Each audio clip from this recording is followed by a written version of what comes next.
പെരിന്തൽമണ്ണയിൽ എന്ത് മാറ്റം വരാനാണ് ആഗ്രഹിക്കുന്നത്? യൂട്യൂബർ തന്നെ ഞാൻ. ഒരു ഗെയിമിംഗ് സെന്റർ, ലൈക്ക് ബൗളിംഗ് ഒക്കെ ഉള്ള ഒരു സെന്റർ. പാർക്കോ കാര്യങ്ങളുണ്ടോ? ശരിക്കും അതൊക്കെ വേണ്ടേ? അതൊക്കെ ഉണ്ടെങ്കിൽ ആളുകൾക്കൊന്ന് എൻജോയ് ചെയ്യാനും വൈകുന്നേരം എൻജോയ് ചെയ്യാനൊക്കെ നല്ലതാണ്. പെരിന്തൽമണ്ണ ഡെവലപ്മെന്റ് ചെയ്യേണ്ട ആവശ്യമില്ല. ഒരു പാർക്ക് വന്നാ കുഴപ്പമില്ല, പക്ഷെ സെറ്റപ്പിലായിട്ടുള്ളത്. ആ കാണുന്ന കൊടികുത്തിമല ഇതാ, അവിടെ ഒരു വലിയൊരു ടൂറിസ്റ്റ് കേന്ദ്രം വരണം എന്നുള്ളതാണ് നമ്മുടെ ആഗ്രഹം. അങ്ങാടിപ്പുറം പാലം ബ്ലോക്കിലാണ്. ടൗണ് ഒന്നും കൂടി ഡെവലപ്പ് ആവണം.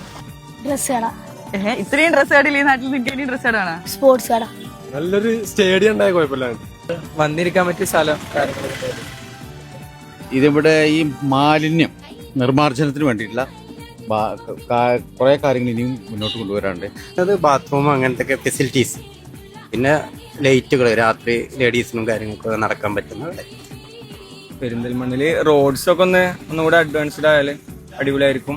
ഫാമിലീസിന് വേണ്ടി ഒരു പാർക്ക് ഫ്രീ ആയിട്ട് ഇരിക്കാൻ പറ്റിയ ഒരു സ്ഥലമാണ്. അദ്ദേഹം പറഞ്ഞ പോലെ ഒരു പാർക്ക് അത്യാവശ്യമാണ്. അതന്നെ, ഫാമിലീസിനെ എന്റർടൈൻമെന്റ് ചെയ്യാൻ എന്തെങ്കിലും. ബൈപ്പാസ് റോഡ് ഇനിയും കുറെ വരേണ്ടതുണ്ട്. പെരിന്തൽമണ്ണയിൽ നല്ല കുണ്ടും കുഴികളില്ലാത്ത റോഡുകൾ. അപ്പോൾ പെരിന്തൽമണ്ണയിൽ ഇനി എന്ത് മാറ്റമാണ് വരേണ്ടതെന്ന് ജസ്റ്റ് ഒന്ന് കമന്റ് ചെയ്യുക, പേജ് ഒന്ന് ഫോളോ ചെയ്യുക. Bye from we are Perinthalmanna.